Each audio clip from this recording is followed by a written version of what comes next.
So ma'am has said it all. We now move to the panel discussion, the core of our program today.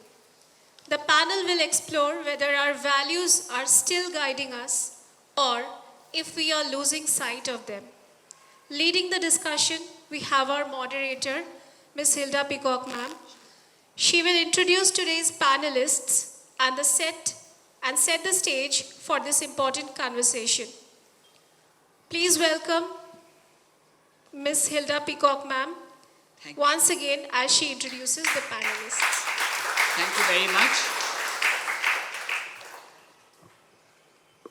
To begin this morning's discussion, we have Naitik Majumder from Filix School. He will be speaking. Will you speak from there? Will you come up to the podium? From there? All right. What are you good? All right. Naitik is in class 9 and he will begin with his opening remarks. Thank you, Naitik. Good morning to the distinguished guests, Principal Nat.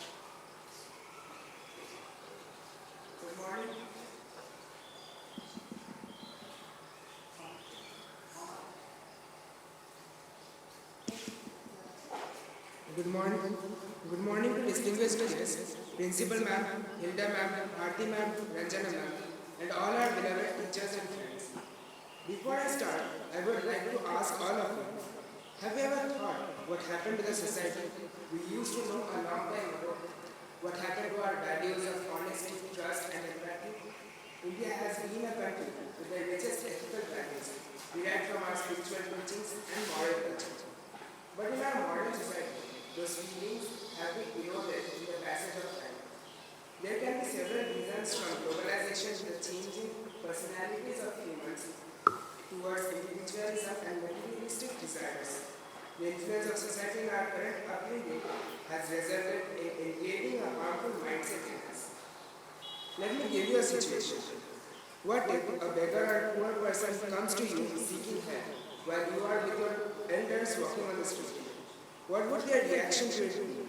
Or how would they want you to behave to that situation? Or have you ever felt that your parents or elders pushing you to act in a manner following the stereotypical gender differences? Although most of us speak of equality, but we can all feel the pressure of age-old mindset that chains us to the society.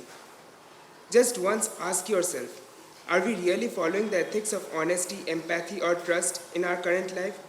Many of us will say that we do follow it as much as possible. But are we sure? Do we really trust our friends or the ones close to us? If it would have been so, then we would be able to rely on one's words rather than making any contracts or keeping proofs. Honesty and trust that was once a celebrated virtue has now been diminished. We don't even care to think for our close ones more than ourselves.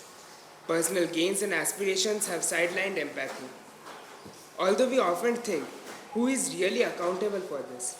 The accountability actually lies with us as well as our family, society, and government, and of course the education system that are responsible for our upbringing. Just look back at your curriculum. You have been taught of academics, how to deal with the problems in your real life. But have you ever been trained to prevent these problems just by improving your relationships and bonds of trust with others? Moreover, corruption and misuse of power has been a growing problem in our country.